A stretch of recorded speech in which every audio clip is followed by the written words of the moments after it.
مفتی مبشر احمد ربانی Islamic scholar اللہ وبرکاتہ۔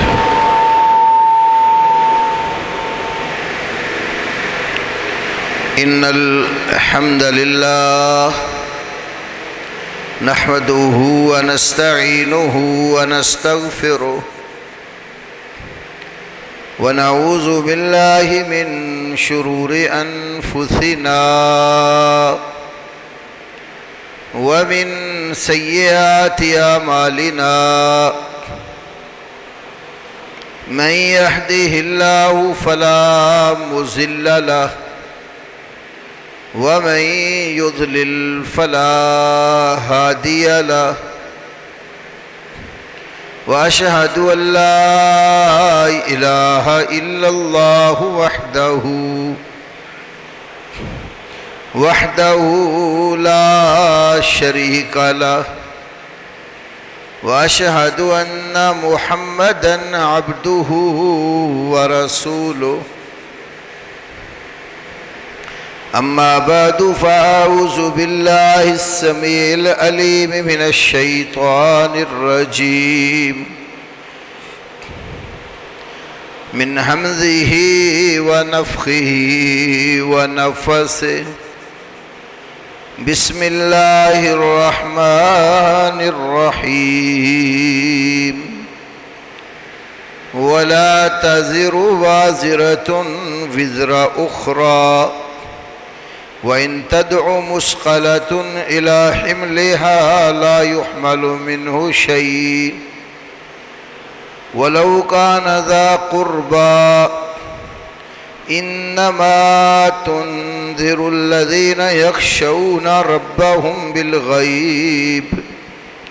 وأقاموا الصلاة ومن تزكى فإنما يتزكى لنفسه وإلى الله المصير رب اشرح لي صدري ويسر لي أمري واحلل عقدة من لساني يفقه قولي اللهم صل على محمد وعلى آل محمد كما صليت على إبراهيم وعلى آل إبراهيم إنك حميد مجيد اللهم بارك على محمد وعلى آل محمد كما باركت على إبراهيم وعلى آل إبراهيم إنك حميد مجيد۔ اللہ رب العالمین نے قرآن مقدس میں سورہ فاطر کی 18 نمبر آیت کریمہ میں ارشاد فرمایا،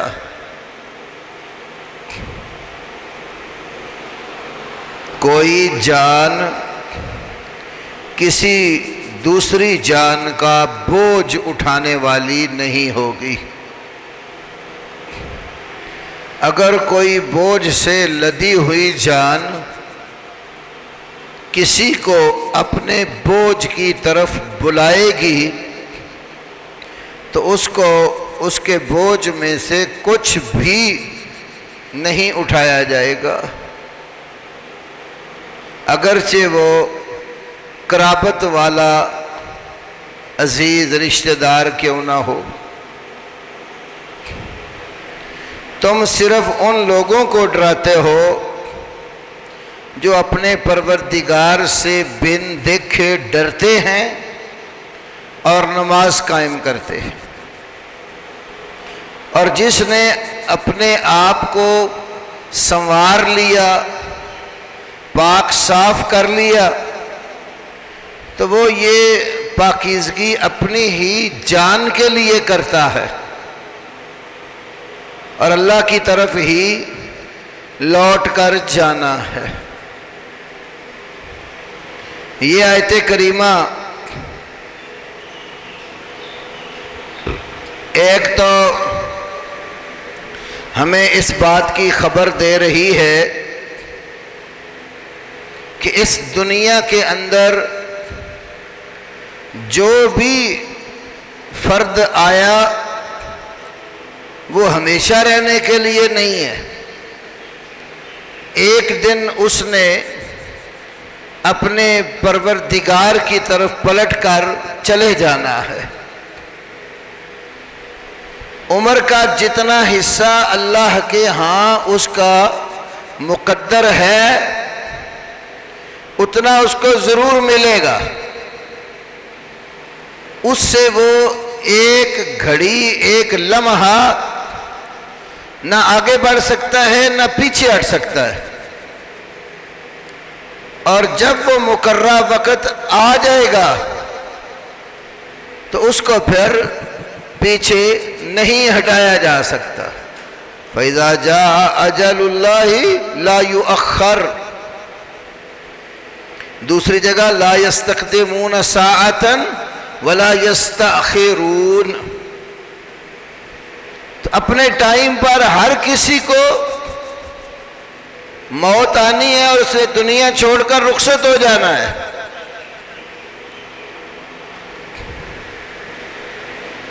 دوسری بات، قیامت والے دن کامیابی اور کامرانی کے لیے انسان کو اس کا اپنا عقیدہ اور عمل وہ کام آئے گا. اللہ تعالیٰ کی توحید پر پختہ ایمان، اس کی ذات، صفات، حقوق اور اختیارات میں کسی کی شراکت کو تسلیم نہ کرنا اور صرف اس اللہ اکیلے کی بندگی اختیار کرنا اور تمام پیغمبروں پر ایمان رکھنا اور آخری پیغمبر سیدنا محمد الرسول اللہ صلی اللہ علیہ وسلم کو اللہ کا سچا اور آخری نبی مان کر ان کی اطاعت اور فرما برداری کرنا. جو بندہ عقیدہ توحید میں صاف نہیں ہوگا وہ بھی قیامت والے دن بہت بڑا بوجھ اپنے اوپر اٹھائے ہوئے ہوگا اور اللہ کی پکڑ میں ہوگا. اور جو توحید میں تو صاف ہے، شرک نہیں کرتا، اعتقادی، عملی، قولی ہر طرح کے شرک سے اپنے آپ کو بچائے رکھتا ہے، لیکن نبی کریم صلی اللہ علیہ وسلم کی سنن، آپ کے بتائے ہوئے اعمال ان کو ترک کر دیتا ہے تو وہ بھی اپنے جرائم کی سزا بھگتنے کے لیے جہنم میں جھونک دیا جائے گا، الا یہ کہ اللہ پاک کسی پر خاص اپنی رحمت اور فضل کرے اور اس کو معاف کر کے جنت میں لے جائے. تو ہر کسی نے اپنے عملوں کا حساب دینا ہے. قیامت کا دن ایسا خوفناک اور ہولناک ہوگا، کوئی شخص کسی دوسرے شخص کے اعمال کا بوجھ نہیں اٹھا سکتا. یوم یفر المرء من اخیہ وامہ وابیہ وصاحبتہ وبنیہ لکل امرئ منہم یومئذ شأن یغنیہ. اس دن کو یاد کرو، یوم یفر المرء من اخیہ، جس دن آدمی اپنے بھائی کو دیکھ کر بھاگ جائے گا، وَأُمِّهِ وَأَبِيهِ، اور اپنی ماں اور باپ سے فرار اختیار کرے گا، وَصَاحِبَتِهِ وَبَنِيهِ، اپنی بیوی اور بیٹوں سے بھاگے گا، لِكُلِّ امْرِئٍ مِّنْهُمْ يَوْمَئِذٍ شَأْنٌ يُغْنِيهِ، اس دن ہر شخص اپنی حالت میں گرفتار ہوگا جس کو اس کی حالت ہی کافی ہوگی، دوسرے کی طرف توجہ کی وہاں کوئی صورت ہی نہیں ہوگی۔ اسی طرح فرمایا لا تزر وازرۃ وزر اخری، کوئی جان قیامت والے دن کسی دوسری جان کا بوجھ نہیں اٹھائے گی۔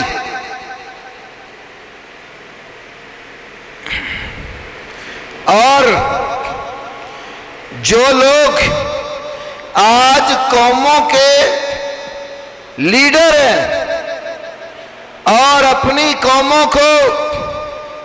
غلط راستوں پر چلنے کی تاکید کر رہے ہیں، اچھے خاصے باشرع نوجوان چہروں پر رسول اللہ صلی اللہ علیہ وسلم کے حکم کے مطابق داڑیاں سجی ہوئی ہیں، لباس ان کے شریعت کے مطابق ہے، تو آج وہ کسی کے پیچھے لگ کر اپنے چہروں کو بھی صاف کروائے بیٹھے ہوں، اسلامی لباس چھوڑ کر غیر شرعی لباس پہننے لگ گئے ہوں، اور عبادات کے متعلق بھی جس طرح مرضی کوئی نماز پڑھ لیتی ٹھیک ہے، اس طرح کے نظریات پر آ گئے ہوں، تو یاد رکھو قیامت کا جب دن ہوگا اس دن اللہ سے یہ لوگ کیا کہیں گے؟ یوم تقلب وجوہہم فی النار، سورۃ احزاب، جس دن ان کے چہروں کو جہنم کی آگ میں پلٹایا جائے گا، یقولون، اس دن یہ لوگ کہیں گے یا لیتنا اطعنا اللہ و اطعنا الرسول، ہائے کاش ہم نے اللہ کی بات مانی ہوتی اور اللہ کے رسول کی بات مانی ہوتی۔ وقالوا ربنا انا اطعنا سادتنا وکبراءنا، کہیں گے اے ہمارے رب، ہم نے اپنے سرداروں، اپنے لیڈروں اور اپنے وڈیروں کی بات مانی اور ان کے پیچھے چلے، فَأَضَلُّونَ السَّبِيلَ، ہمارے وڈیروں نے، ہمارے لیڈروں نے، ہمارے قائدین نے ہمیں سیدھے راستے سے بھٹکا دیا، گمراہ کر دیا۔ ربنا آتہم ضعفین من العذاب، اس دن اللہ سے کہیں گے یا اللہ جنہوں نے ہمیں گمراہ کیا ان کو دوہرا عذاب دے، وَلْعَنْهُمْ لَعْنًا كَبِيرًا، اور ان کے اوپر بہت بڑی لعنت کر۔ یہ آیتیں بتا رہی ہیں کہ قیامت والے دن کوئی لیڈر کسی کے کام نہیں آئے گا، کوئی خاندان کا وڈیرا اور چودھری اپنے ماتحتوں کے کام نہیں آئے گا۔ کسی کے پیچھے لگ کر رسول اللہ صلی اللہ علیہ وسلم کے حکم کی مخالفت کی اس بندے نے تمہارے کام نہیں آنا، کام تمہارا اپنا عمل آئے گا، کام تمہارا اپنا صحیح عقیدہ آئے گا۔ اور کچھ ایسے بھی نصیب کے مارے ہوئے لوگ ہیں جو ان نادانوں اور جہلاء کو یہ کہتے ہیں جو ہم کہتے ہیں وہ تم کرو، قیامت والے دن اللہ کو ہم خود جواب دے لیں گے۔ اور میرے بھائیوں، ایسی باتیں کرنے سے ایک ایمان والا تو کانپ اٹھتا ہے۔ اپنے ایمان کی فکر کرو، کوئی کسی کا بوجھ قیامت والے دن نہیں اٹھا سکے گا، ہر بندہ اپنے اعمال میں گرفتار ہوگا، ہر کسی کو اس کا کیا ہوا ہی کام آئے گا۔ کوئی لیڈر، کوئی چودھری، کوئی وڈیرا، کوئی عالم، کوئی مفتی، کوئی محدث، مجتہد، باپ، رشتہ دار، عزیز و اقارب، کوئی کسی کے کام قیامت والے دن نہیں آئے گا۔ جو نبی پاک کا کلمہ پڑھ کر مسلمان ہوا اور نبی پاک صلی اللہ علیہ وسلم کی اطاعت کی، جس نے فرما برداری کی، اپنے پیغمبر کی جس نے بات مانی اور پیغمبر کے اسوہ حسنہ کو اختیار کیا، پیغمبر کے دیے ہوئے راستے کو مضبوطی سے تھاما، وہ کامیاب ہوگا۔ کیونکہ اللہ کے نبی ہمیں پوری رہنمائی دے کر گئے، نماز بھی پڑھ کر دکھائی اور حکم دیا، سلو کما رأیتمونی اصلی، نماز اس طرح پڑھنی ہے جس طرح تم نے مجھے نماز پڑھتے ہوئے دیکھا۔ حج صحابہ کو ساتھ لے کر کروایا، کئی جگہوں پر خطبے میں کہا خذوا عنی مناسککم، اپنی عبادت کے طریقے مجھ سے سیکھ لو۔ تو یہ جو فکر پیدا کی جا رہی نا، ٹھیک ہے، ماحول کے مطابق ڈھل جاؤ، جیسے معاشرہ ہے اسی طرح کے ہو کر ان میں گھل مل کر رہو، قیامت والے دن ہم تمہاری جگہ جواب دیں گے، یہ اپنے آپ کو بھی فریب ہے اور نوجوان نسل کو بھی گمراہ کرنے کا ایک ہیلا اور طریقہ ہے۔ میرے بھائیو، جو بندہ عاقل اور بالغ ہے، جس کے سامنے کتاب اور سنت کے دلائل رکھے جاتے ہیں اور سمجھایا جاتا ہے اور اس پر حجت پوری کر دی جاتی ہے، وہ کوئی عذر قیامت والے دن نہیں اللہ کے یہاں پیش کر سکے گا کہ مجھے فلانے بندے نے کہا تھا تو میں نے یہ کام کیا، فلاں شخص میرا امیر تھا، اس نے مجھے آرڈر دیا، میں نے اس کی نافرمانی نہیں کی۔ کوئی امیر کسی کے کام نہیں آئے گا۔ امیر اگر کوئی کسی قوم کا ہے تو اس کی وہ بات مانی جائے گی جو قرآن اور سنت کے مطابق ہے، اللہ اور اس کے رسول کی فرما برداری میں ہے۔ رب کو ناراض کر کے مخلوق کی بات نہیں مانی جاتی۔ ہمارے نبی محمد کریم صلی اللہ علیہ وسلم نے یہ سبق دیا، لا طاعت لمخلوق فی معصیت الخالق، خالق کی نافرمانی میں مخلوق کی اطاعت جائز نہیں ہے۔ انما الطاعت فی المعروف، اطاعت صرف نیکی کے کام میں ہے، اچھی بات کا حکم دے مانی جائے گی، شریعت کے خلاف حکم دے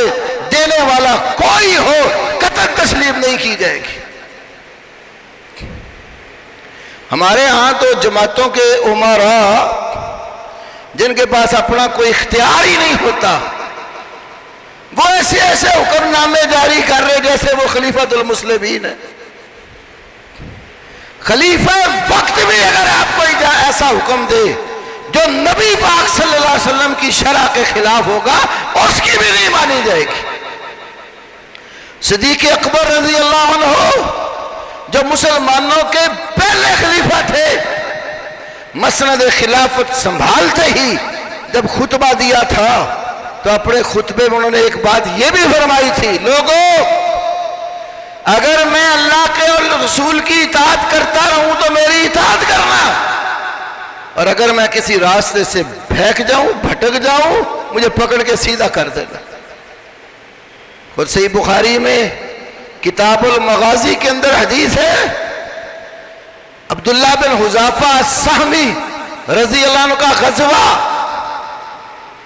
رسول اللہ صلی اللہ علیہ وسلم نے انہیں امیر لشکر بنا کر ایک غزوے کے لیے روانہ کیا۔ اب لشکر کے امیر اور کمانڈر نے اپنے ماتحت افراد کا امتحان اور ان کو آزمانے کے لیے حکم نامہ جاری کیا، لکڑیاں اکٹھی کرو۔ امیر کے حکم کے مطابق لکڑیاں اکٹھی کر دی گئی، پھر آرڈر دیا ان میں آگ لگا دو، لکڑیاں جلا دی گئی۔ اب امیر حکم دیتا ہے اس میں چھلانگ لگا دو، چند ایک نوجوان قسم کے لوگوں نے چھلانگ کا ارادہ کیا، باقیوں نے سمجھایا کہ ہم آگ میں کودنے کے لیے مسلمان نہیں ہوئے، ہم تو مسلمان ہوئے آگ سے بچنے کے لیے۔ معاملہ رسول اللہ صلی اللہ علیہ وسلم کے پاس لایا گیا، آپ نے ان کی بات سن کر فرمایا لو دخلوها ما خرجوا منها، اگر یہ اپنے امیر کی بات مان کر آگ میں داخل ہو جاتے ما خرجوا منها، پھر اس آگ سے نہ نکلتے۔ یہ وہ امیر تھا جس کے پاس کچھ اختیار بھی تھا، جو نبی پاک صلی اللہ علیہ وسلم کا بنایا ہوا امیر تھا،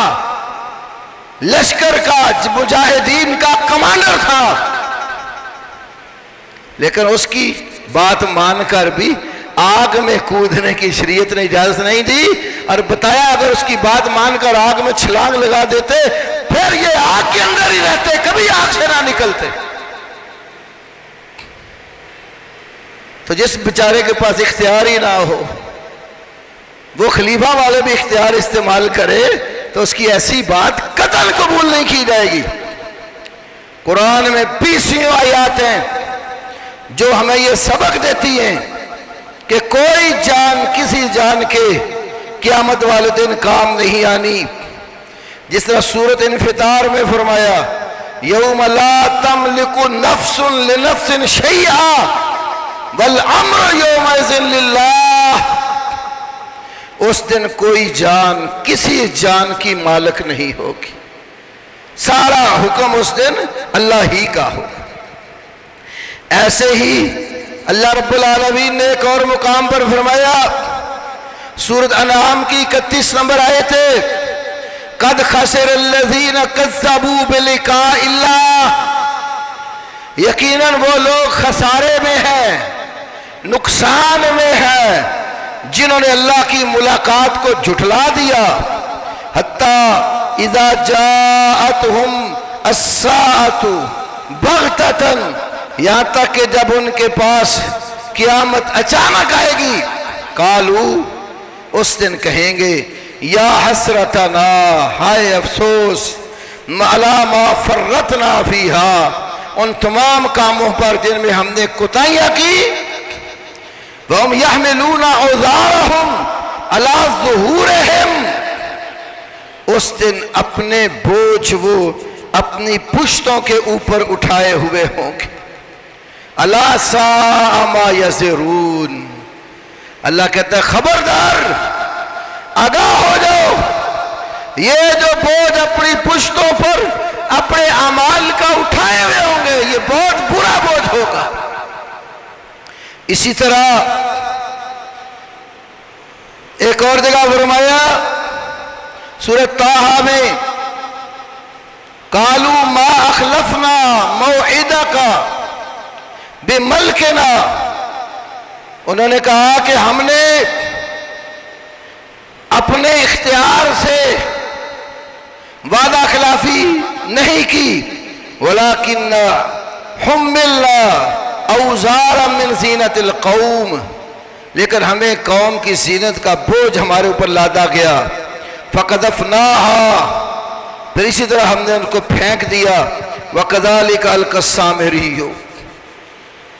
اسی طرح سامری نے پھر اپنا کرتب قوم کے سامنے پیش کر کے ان کو گمراہ کیا۔ تو گمراہ کرنے والے لوگ اپنا بوجھ بھی اٹھائیں گے، اور جو ان کے پیچھے چلے ان کا بھی، اور پیچھے چلنے والے اپنا بوجھ اٹھائیں گے۔ جو کسی کی گمراہی کا سبب بنتا ہے، کسی کو گمراہ کرتا ہے، وہ اپنا گمراہ کرنے کا بوجھ بھی اٹھاتا ہے، اور قوم جو اس کی بات مان کر اس کے پیچھے چل پڑی، وہ قوم کے گناہ کا بوجھ بھی اس پر ہوتا ہے، اور اس سے قوم مستثنا نہیں ہوتی، قوم اپنے اعمال کا بوجھ اٹھائے ہوئے ہوگی۔ یوں سمجھو کہ ایسے لیڈر کے اوپر دوہرا بوجھ ہوگا، بجائے اس کے کہ کسی کا بوجھ اٹھا کر وہ جواب دہ بنے اور اس کو نجات دلا سکے، وہ تو اپنا بوجھ بھی گناہوں کا اٹھائے ہوئے ہوگا، اور جو گمراہ لوگ کیے ان کا بوجھ بھی اس کی کندھوں پر ہوگا۔ تو اس لیے میرے بھائیوں، ہر کسی نے اپنے عمل کا حساب دینا ہے قیامت والے دن۔ کوئی کسی کو نہیں کہہ سکے گا کہ میں تو فلاں شخص کے پیچھے چلا تھا، اس نے مجھے یہ راستہ دکھلایا تھا، اس لیے میرا کوئی قصور نہیں ہے۔ ایسا نہیں ہوگا۔ نبی پاک صلی اللہ علیہ وسلم سے بڑا اس امت کا غمخوار اور ہمدرد کون ہو سکتا ہے؟ آپ صلی اللہ علیہ وسلم نے خود اپنے قبیلے کو، اپنی بیٹی سیدہ فاطمہ الزہرا رضی اللہ تعالی عنہا کو، اپنی پھپھی صفیہ رضی اللہ عنہا کو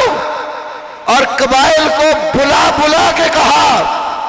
تم اعمال کر لینا، قیامت والے دن میں تمہارے نفع نقصان کا مالک نہیں ہوں گا۔ یہ حدیث صحیح بخاری میں، مسند احمد میں اور ترمذی وغیرہ میں موجود ہے۔ سیدنا ابو ہریرہ رضی اللہ تعالیٰ عنہ کہتے ہیں جب یہ آیت کریمہ نازل ہوئی وَأَنذِرْ عَشِيرَتَكَ الْأَقْرَبِينَ، جو آپ کے سب سے زیادہ قریبی رشتہ دار ہیں آپ ان کو ڈرائیں۔ جمع رسول اللہ صلی اللہ علیہ وسلم قریشن، آپ نے قریش کے ہر خاص و عام کو اکٹھا کر لیا اور فرمایا یا معشر قریش انقذوا انفسکم من النار، اے قریش کے گروہ اپنے آپ کو جہنم کی آگ سے بچا لو، فَإِنِّي لَا أَمْلِكُ لَكُم مِّنَ اللَّهِ ضَرًّا وَلَا نَفْعًا، اللہ کے ہاں میں تمہارے لیے نفع نقصان کا مالک نہیں ہوں گا۔ اس طرح فرمایا یا معاشر بنی عبد مناف انقذوا انفسکم من النار فإنی لا املک لکم من اللہ ضرا ولا نفعا، اے بنو عبد مناف اپنے آپ کو جہنم کی آگ سے بچا لو اور میں قیامت والے دن تمہارے نفع نقصان کا مالک نہیں ہوں گا۔ پھر فرمایا یا معاشر بنی قصی انقذوا انفسکم من النار، اے بنو قصی اپنے آپ کو جہنم کی آگ سے بچا لو، میں تمہارے کسی کام نہیں آؤں گا۔ پھر بنی عبد المطلب کو مخاطب ہو کر بھی یہی بات کہی۔ پھر فرمایا یا فاطمہ بنت محمد صلی اللہ علیہ وسلم، اے محمد کی بیٹی فاطمہ انقذی نفسک من النار، اپنی جان کو آگ سے بچا لینا، فإنی لا املک لک ضرا ولا نفعا، میں تیرے لیے نفع نقصان کا مالک نہیں ہوں گا۔ یہاں ایمان لا کر عمل اختیار کرو گے تو نجات پاؤ گے۔ غور کرنے کی بات ہے، سیدہ فاطمہ رضی اللہ تعالی عنہا رسول پاک صلی اللہ علیہ وسلم کی پیاری بیٹی اور خاتون جنت، وہ اللہ کے نبی کے پاس، اور آپ انہیں کہہ رہے ہیں میری بیٹی اعمال کر لینا، جہنم سے بچاؤ کا سامان پیدا کر لینا، میں تمہارا باپ محمد صلی اللہ علیہ وسلم تمہارے کام نہیں آؤں گا۔ جب رسول اللہ اپنی بیٹی سے کہہ رہے ہیں جہاں کہ ایمان ہی ایمان ہے اور باپ بیٹی کی محبت ہی محبت ہے، تو میں اور آپ یا کوئی اور لیڈر اپنے ماتحت لوگوں کا بوجھ کیسے اٹھائے گا؟ نوجوان طبقے کو کہہ دیں جی آپ داڑھی منڈا دیں جی ہم جواب دیں گے قیامت والے دن، چست پینٹیں پہن کے معاشرے میں گھل مل جاؤ، پوچھا جائے گا تو ہم جواب دیں گے؟ نماز جیسے مرضی پڑھتے رہو، ہاتھ باندھو خواہ چھوڑ دو، ہم جواب دیں گے؟ نہ میرے بھائیوں، دھوکہ ہے، اپنے آپ کو بھی قوم کو بھی علل اعلان علی وجہ البصیرت میں آپ کے سامنے یہ بات کہہ رہا ہوں، کوئی کسی نے کام نہیں آنا، اپنی نجات کا سامان ہر کسی نے خود پیدا کرنا۔ اگر ہمارا عقیدہ صحیح نہیں ہوگا، عمل درست نہیں ہوں گے، کوئی نہیں ہمیں بچا سکے گا۔ ہاں عقیدہ صحیح ہوا، عمل درست کیے، انسان ہونے کے ناطے کچھ غلطیاں ہو گئیں، یا تو اللہ اس کے توبہ استغفار سے معاف کر دیتا ہے، دوسرے مسلمانوں کی دعا کی وجہ سے بھی نفع ہو جاتا ہے، قیامت والے دن رسول اللہ صلی اللہ علیہ وسلم کی گناہگار اہل توحید کی سفارش کی وجہ سے بھی نفع ہو جائے گا، لیکن جہنم جائے گا۔ رسول اللہ کی بات میں سفارش سے نکالا جائے گا نا، تو تھوڑی سی یاد دنیا میں گرمی ہم سے برداشت نہیں ہوتی، بجلی چلی جاتی ہے ہمارا برا حال ہو جاتا ہے، تو آپ دیکھیں قیامت والے دن کی گرمی جو اس سے انتہائی سخت ہے، کئی گنا زیادہ ہے۔ جہنم کی گرمی کیسے برداشت ہوگی؟ جہنم کا عذاب جس کا قرآن میں جگہ جگہ تذکرہ ہے، اس سے کس طرح جو نجات ممکن ہوگی؟ ایک دفعہ جہنم میں گھس گیا تو وہ تھوڑا سا اس کا علاوہ ہی بندے سے برداشت نہیں ہوتا۔ تو اس لیے میرے بھائیوں، کسی کے پیچھے لگ کر اپنا ایمان خراب نہ کرو، اپنے اعمال برباد نہ کرو، ہمیشہ اپنے آپ کو رسول پاک صلی اللہ علیہ وسلم کے رنگ میں رنگنے کی کوشش کرو، سر تا پاؤں اپنے آپ کو رسول اللہ صلی اللہ علیہ وسلم کے اسوہ کے مطابق بنانے کی کوشش کرو، اپنے چہروں کو رسول اللہ صلی اللہ علیہ وسلم کی سنت اور آپ کا جو حکم ہے اس کے ساتھ مزین کرو، اپنا لباس ہمیشہ شریعت کے مطابق رکھو، عورتوں جیسا لباس نہ ہو، کفار کی جو علامات ہیں ان جیسی جو حجامت ہے، ان جیسے جو لباس ان کے شعار بن گئے ہیں ان سے اپنے آپ کو بچاؤ، اپنے گھر والوں کو بچاؤ۔ جو رسول اللہ صلی اللہ علیہ وسلم نے لباس آپ کو بتایا ہے، خواتین کو بتایا ہے، اس لباس کو اختیار کرو جو ظاہری صورت اور نفس کی پاکیزگی قرآن اور سنت نے بتائی ہے، اس کے مطابق اپنے آپ کو سنوار لوگے، کامیاب ہو جاؤ گے۔ بصورت دیگر اللہ کی پکڑ بہت سخت ہے۔ اللہ مجھے بھی آپ کو بھی سب بھائیوں کو جہنم کے عذاب سے محفوظ فرمائے۔ اللہ ہمیں صحیح معنوں میں قرآن اور سنت پر عمل کرنے کی توفیق دے، بد عملی سے اللہ ہمیں اور ہمارے لیڈروں کو اور ہماری قوم کو سب کو محفوظ فرمائے۔ وآخر دعوانا الحمدللہ رب العالمین۔